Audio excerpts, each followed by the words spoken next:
Welcome to the Niche Pursuits Podcast. Are you ready to discover some niche business ideas that actually work? Well, it's time for a motivational kick to jumpstart your next big idea. Here's your host, Spencer Haas. Hey everyone, welcome back to the Niche Pursuits Podcast. I'm your host, Spencer Haas of nichepursuits.com. And of course, I have Perrin with me. How you doing, Perrin? Pretty good. How's it going, everybody? Is that my thing now? I think I say that every time. That is your thing, you know. Oh, I don't know if you're allowed to change it, but... Can't now. Part of my brain. That's right. Maybe you'll surprise us here and say something different. Yeah, I'll just Spanish one day. So, today's a little bit different. We actually did have a guest on the podcast with us. And a very important guest, and you're going to hear... a portion of that interview here in a little bit, but first, Perrin and I we need to introduce the interview and what happened. We had Rand Fishkin of Moz.com with us on the podcast, and you're going to hear that portion of the interview in a little bit. But the reality is that nobody's perfect, and unfortunately, technology is not perfect either. We did a great interview and asked Rand all kinds of questions, and for some reason, it only recorded, about the first 5 seconds of our interview and then the last 17 minutes. That middle section has disappeared. And people listening may say, well, Spencer, why didn't you have a backup? Well, we did have a backup. Perrin always has a backup recording. And Perrin's recording also mysteriously did not work. Yeah, it's really difficult to put into words how shocked and bummed we were after that because it's happened before where you're like, hey, my recording was weird, can you send yours? I'm like, yeah, sure. Yep. You know? And you've always had it. It's always been there, and this time you're like, oh man, I only got the last 17 minutes, can you send yours? And I open the folder and there's just squat in there. And it's just of all the interviews we were going to do, it was probably our best interview that we've done with our most important guest, and it just farted. Yeah, it's super heartbreaking to say, but we just do not have the first 35 or so minutes of the interview that we did with Rand. I wish we could say that we did, or if we could magically, go back and do it all over again. But, we decided rather than reaching back out to Rand and trying to re-record what we did, to just go ahead and make some commentary on the questions that we did ask. And Perrin and I are going to do our best to recreate what Rand answered, and there's no way we're going to give the verbatim answer, and we do want to say that even though we're going to mention what Rand did say, there's no way that we can make an accurate representation of exactly what he said, so we're not going to try and put words into Rand's mouth. What we say are our opinions and our best memory of what was discussed, and then we'll just let you listen to the last 17 minutes. Yeah, and it's probably a good time to apologize to Rand, too, because it took a while to set up. He's a super busy guy. He took an hour out of his day to talk to us. And, we had a great conversation and stuff, and we got some of it, but he's so great at articulating, SEO concepts that we're certainly not going to do him justice, and we apologize for that, but hopefully we can,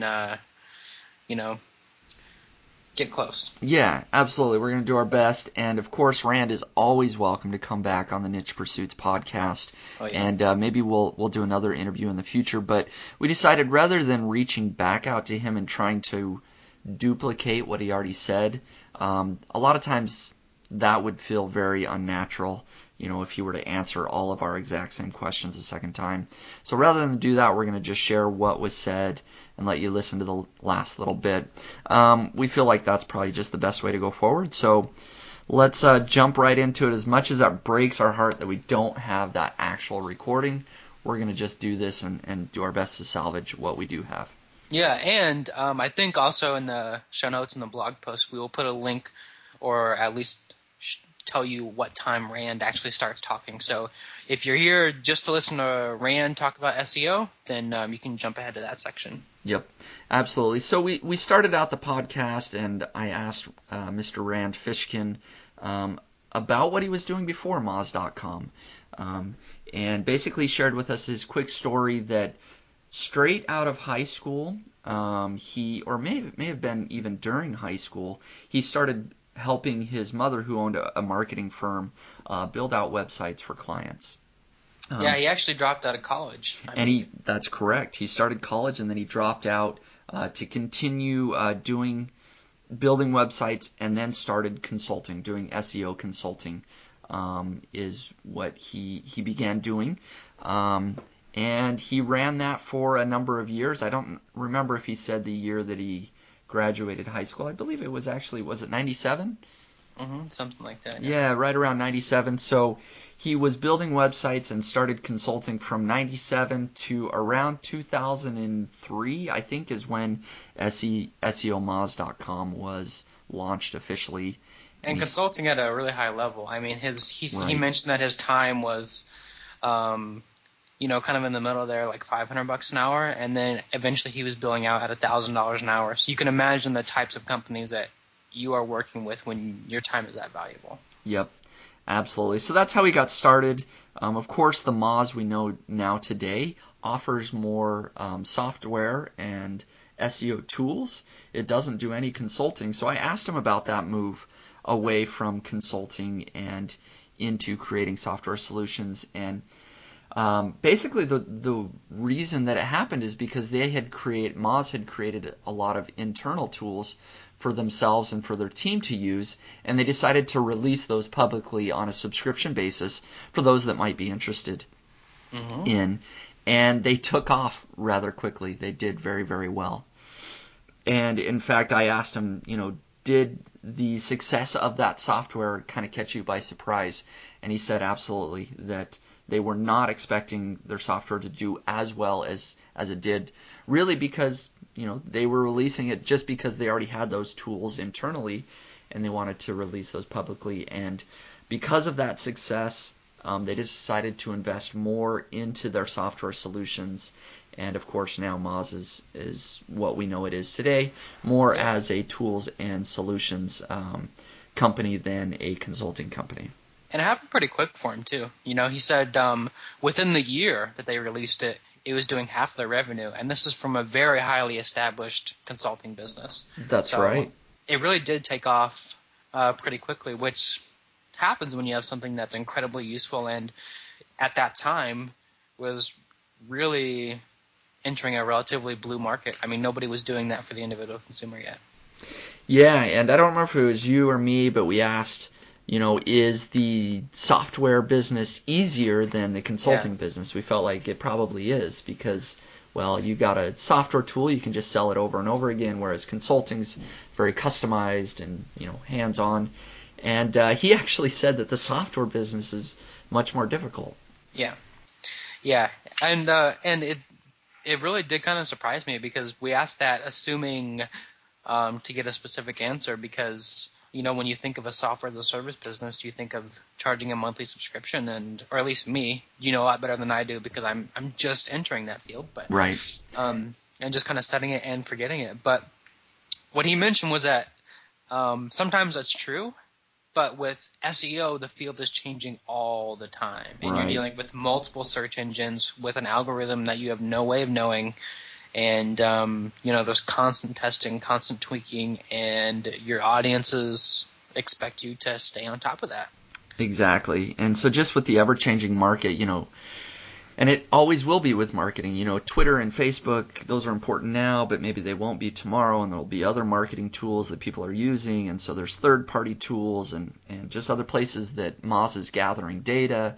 It makes it very difficult, and so they have to be on top of that. And so we then went in and basically just asked about the success of Moz that he was able to build up.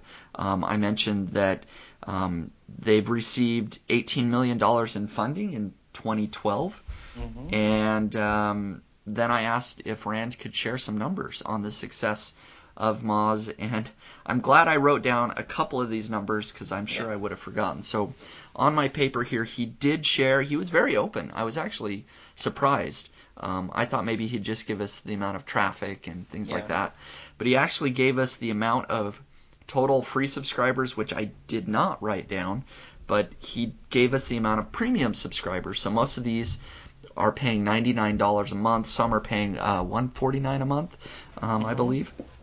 But that number is 26,014. That's the number of premium subscribers that Moz had on the day that we did the interview. He actually pulled up his dashboard live and read the live numbers to us. So those were as of July 22nd. Yep. And to save you some math, and we can break for some awesome calculator music again. But we all know how I am with my calculator. That's right. That adds up to like $2.5 million a month only in subscriptions. So they're doing well. Yep, they've got a nice business going there. And then as far as traffic, 2.5 to 3 million visitors a month to Moz.com. So a great business. After we talked about the success of Moz, we then brought up a recent post that Rand did on negative SEO. And basically it's a call for a public, irrefutable example of negative SEO. And basically what Rand is looking for is a site that has not been SEO'd, that hasn't had a lot of links built to it already, that can be used as an example. They can send millions of spammy links to and see if that actually does decrease the rankings within Google. And so we asked him about negative SEO and whether it exists. Yeah, and what he's doing now with that is really the second part of a case study, because before he had publicly asked people to build as many spammy links as they wanted to his blog, but he mentioned that it got enough media attention and Google doesn't want to encourage spammers, and he suspects that they may have intervened, So what he's doing now is trying to do a controlled, much more scientific study with a private URL to see how this works, to see how negative SEO works, and to see what can be done about it and when it occurs and how it occurs. And that's something, close to both of us because we have both had experiences with negative SEO. Yep. So we are really curious to see what happens. And I think he actually does have some candidate sites now. Yeah, it sounded like he had a couple of people that were willing to use their sites as public examples, and but they needed to go through some paperwork and jump through a bunch of hoops to make the example site, the experiment, as legit as possible.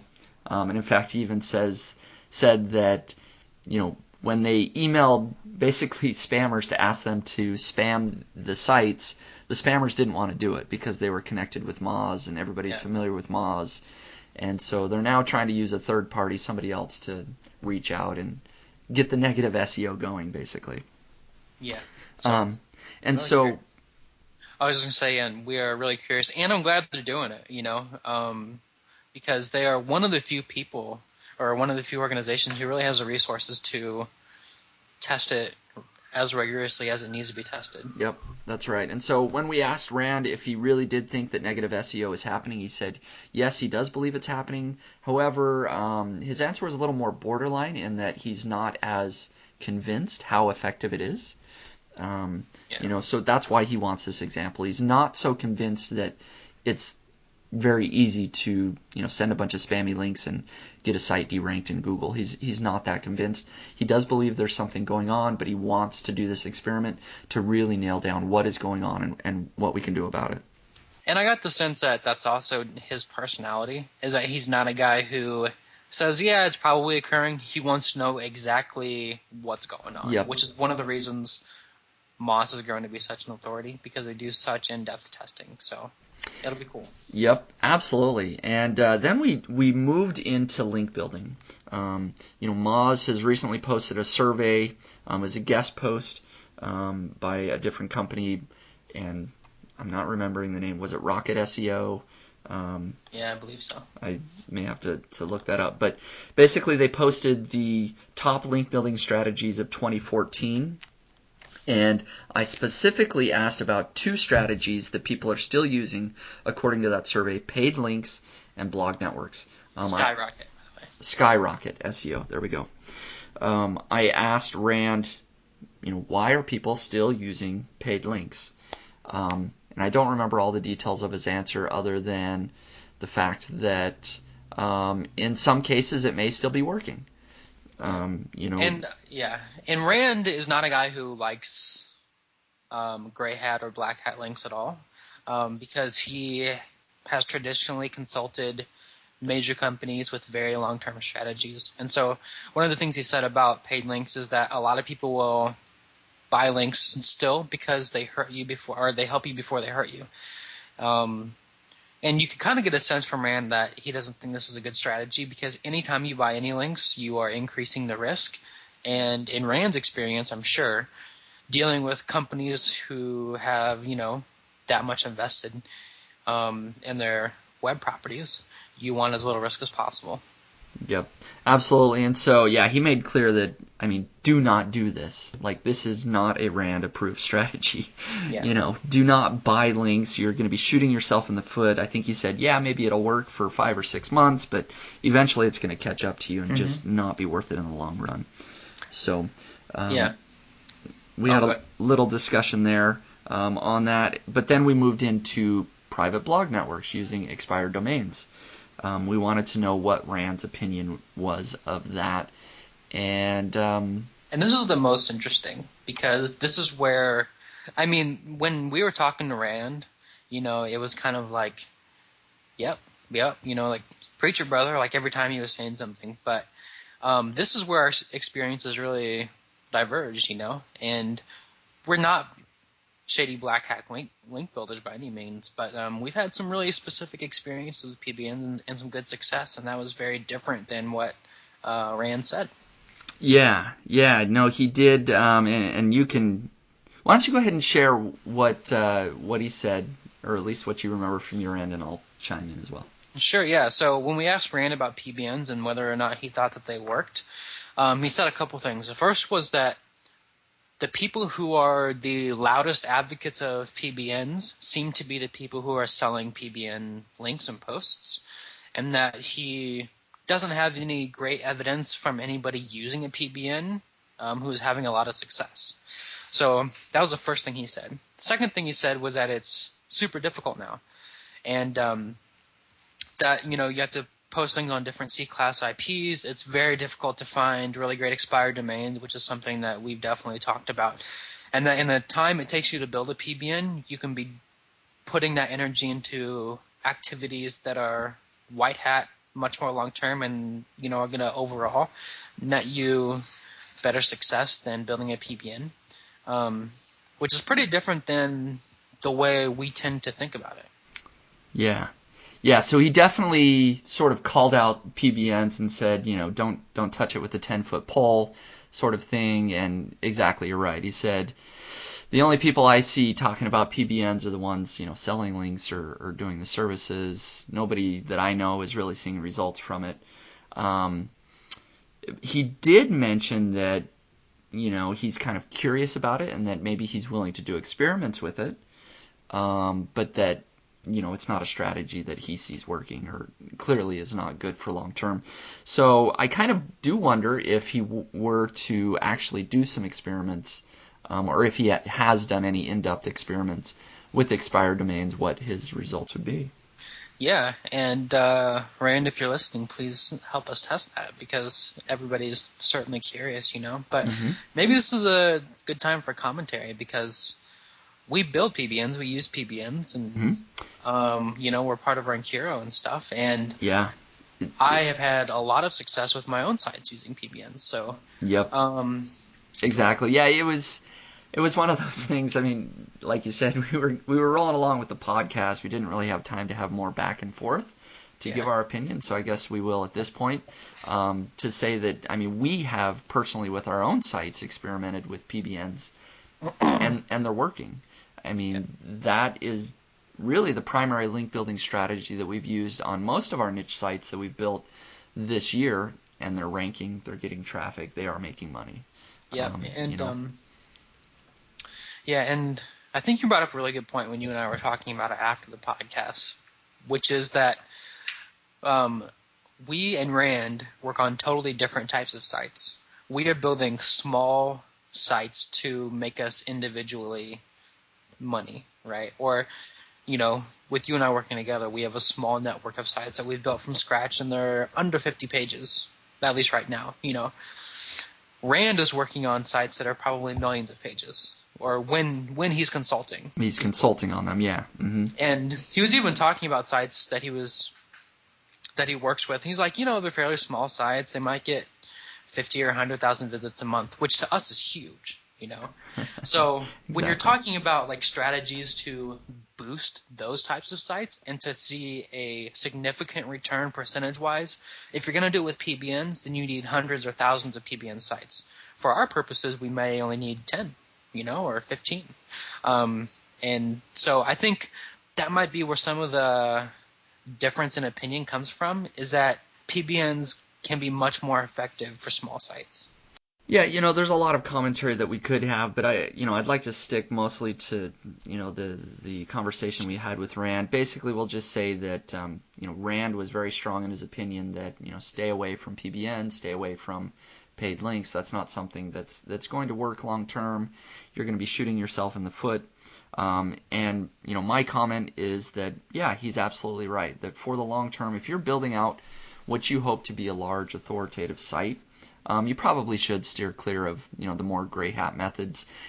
It's going to take longer amount of time. You're probably going to have to invest more in content and money. But if you're looking for shorter, quicker results, and you're willing to take more risks, you can try out PBNs. I'm going to let everybody sort of decide for themselves. Yep. Okay, so I'm trying to think if we asked any questions sort of in between there. We definitely asked about what he thinks are the best strategies for link building in 2014. Yes, that is correct, and I think this is where we started to kind of go up to where we actually have the recording here, if I'm not mistaken. So we basically asked the question, what strategies are working now? And probably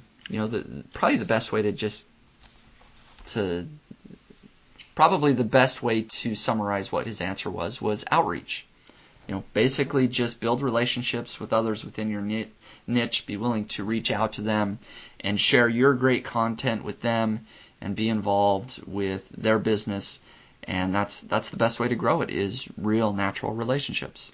Yeah, and I'm sure this is going to be covered when he talks, but just to be prudent, he also made a big deal about focusing much more on user intent than some of the technical on-page stuff that we're used to, like exact match keywords and exact anchor or keyword percentages and things like that.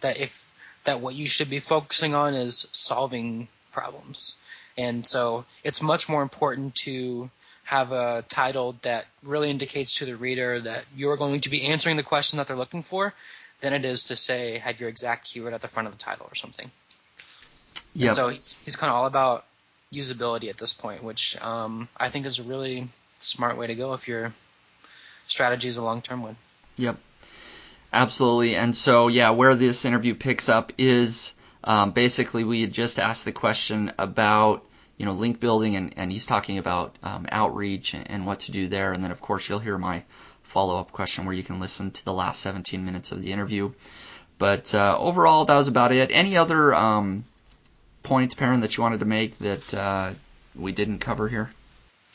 No. It's really interesting, though, to have Rand on, and we certainly thank him. And it's not very often that we get to pick the brain of somebody who was as involved in the field as a whole as Rand. So it was really, really interesting. And we also don't talk to many people who are as strong of advocates of white hat tactics as Rand is, because it's the only thing he's done, and is how he's built all of his success. So it's pretty cool.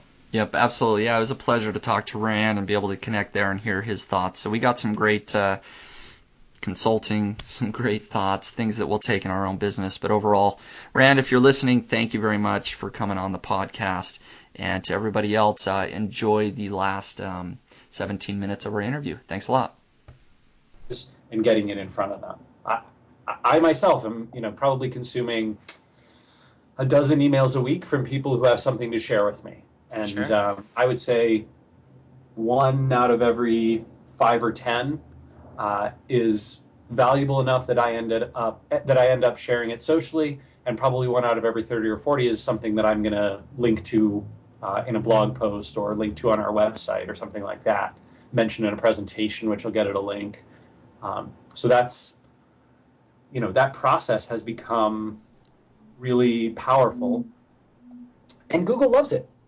Like that, you're doing exactly what Google wants you to do. They want to count those links. That's another beautiful thing. As Google's algorithm tries to get away from paid and manipulative links and move towards editorial links, the links that folks who are doing that content creation and outreach and marketing process, it's just a beautiful virtuous circle. Your links are getting valued more and more by Google each day. Mm-hmm. Yeah, makes sense. And so maybe we can dive into a little bit more tactical example, if you will, for people doing outreach. You mentioned that you're getting lots of emails each week, and that you actually do go ahead and share some of that content on social media, or will link out on blog posts. When people email you, for example, what works to make you take action? What is there something they say in their email? What's the general sort of email that gets a response from Rand, if you will? It's all the best ones are almost always people who have followed me enough, and I don't know whether that's 5 minutes of looking at my tweet stream or an hour of actually paying attention to things that I've done over the course of a few weeks or months. But the folks who reach out and say, hey, Rand, I know you're interested in X, or I read your this, and therefore I think you'll like this other thing. The ones that fall totally flat, and this is not just true for me, but true for nearly every influencer, are the ones that are, hello, owner of Moz.com. I see that you blog about SEO. Right. And therefore you will be interested in our latest blog post. Jeez. Come on, right? So anything automated, anything not personalized, anything that is that doesn't have that empathetic component of saying, I'm actually going to figure out what you care about, and I'm going to pay attention. When I reach out, and I do, I reach out to probably a few folks every month, trying to get something in front of their eyes, mm-hmm. and that it is always super personalized, right? I reached out to someone from an ISP recently because we were trying to get a data relationship going, and my process was go read everything that person's written, go look at their tweet stream, like who are they following, go check out their LinkedIn profile and look at all the places they worked before and anyone who's connected to them and anyone who's connected to anyone that I'm connected to, right? Like, I'm going to spend some serious effort trying to get to know that person before I shoot that first email out. And that makes all the difference. Yep, absolutely. And that's something that, of course, people can apply to any market that they're in.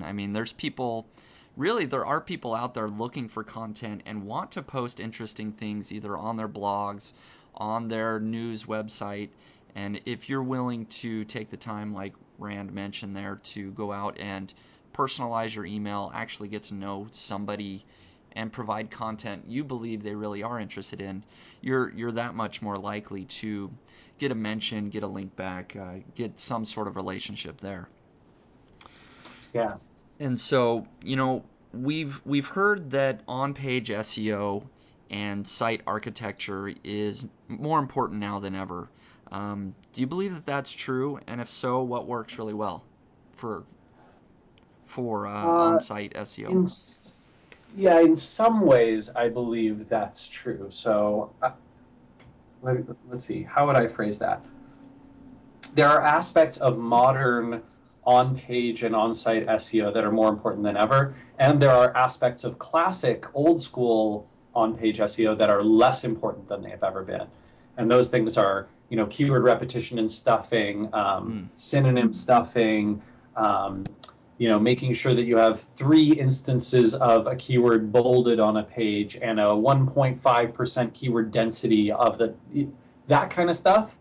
That old, 10 years ago, 20 years ago stuff, that's junky and dead. For sure.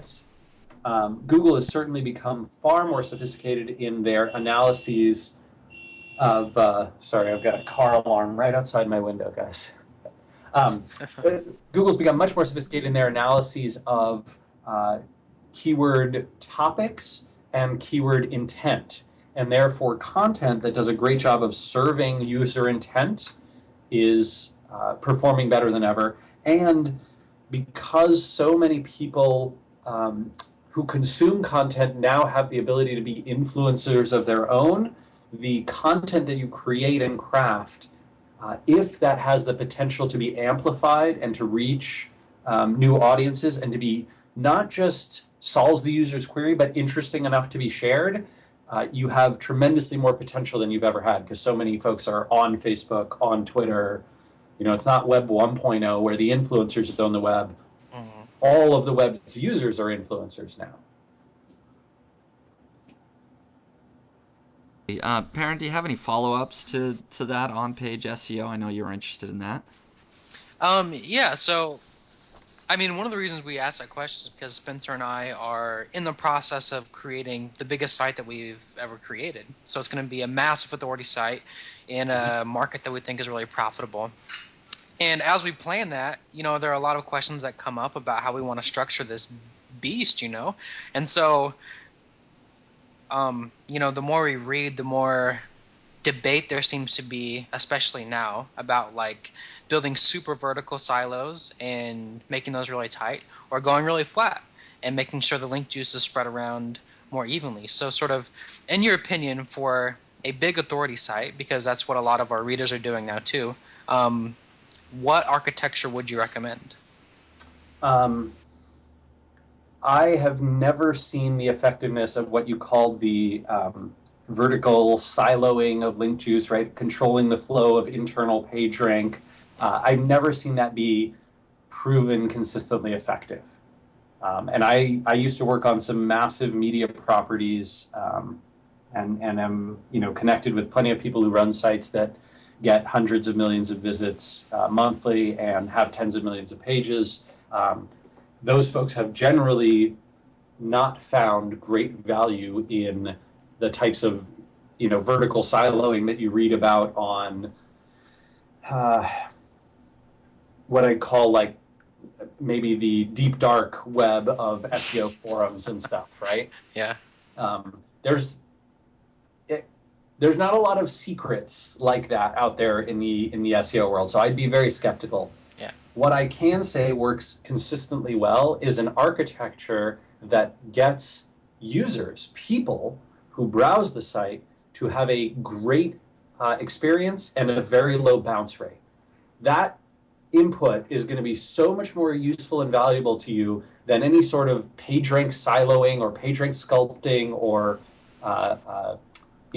vertical link architecture construction. I would almost ignore that entirely. I would concentrate on making sure that there's no pages that are more than 2, 3, maybe 4 at the most clicks away from any other page. And I'd focus on making sure that the navigation you provide to your visitors is as useful to them as possible. That is going to give you so much more benefit than any of this other stuff. It's almost, you're talking about mice and elephants. Yep, that makes sense. Yep, absolutely. No, that sounds good. I appreciate that. Now let's take sort of a step back and look at the SEO world in general. SEO really is such a new industry, and to be honest, we don't know how long SEO as it is today is going to be around. Do you think that SEO will be roughly the same as it is today in, let's say, 5 years from now? Roughly the same, yeah. Yeah, I would say that it probably will be. We're actually, I'm constantly surprised by how similar SEO in 2001 and 2014 actually are. There's lots of new opportunities and ways things work, but when you get down to it, right, keywords, crawl, ranking, and links, that's really at the core of a lot of things. And user experience and happiness. Right. Yeah. Right. So the ability to generate interest in the website, to be worthy of marketing, to get shared and earn links, that stuff is all the same. There's trends and directions that you can see of every kind, which is anything that's manipulative over time has become less and less effective and more challenging. Anything that deals with growing the audience of influencers who appreciate you and of empowering users, that has gotten much more powerful. Anything that hides information and makes it harder for people to learn things, that's failed on the web. Mm-hmm. Anything that opens up information, makes it transparent, makes it more accessible, that's had huge success on the web. Absolutely, and links have long been the backbone, if you will, of Google and SEO. Sure. How long do you think that links will be important for SEO? Is that do you see that as long term? I see that. I think we'd have to see some very fundamental shifts in the way the web is used and the way the web works before that changes. Links are still incredibly powerful, the right links especially, and that hasn't changed in a decade and a half, which is somewhat surprising. Mm-hmm. So I think that it still has a long lifespan ahead of it, and that marketers who are focused on SEO should be thinking about how can we create content that is worthy of earning links that people will link to and share. The nice part about that is it also helps you with everything else. Things that people want to link to, they also want to share on the social web. Things that people want to link to, they also email to their friends. Things that people want to link to, they also spend lots of time browsing them. Mm-hmm. There's lots of good user and usage data signals. So any signal that Google might evolve into has many shared characteristics with the kinds of things that will earn links today. Sure. And therefore, you're not defeating yourself even if Google does move away from links, so long as you're focused on that long-term goal. Right. Yep, that absolutely makes sense. So I think we're going to move away from any more SEO questions, unless, Perrin, you have any follow-ups. Maybe just one. Okay.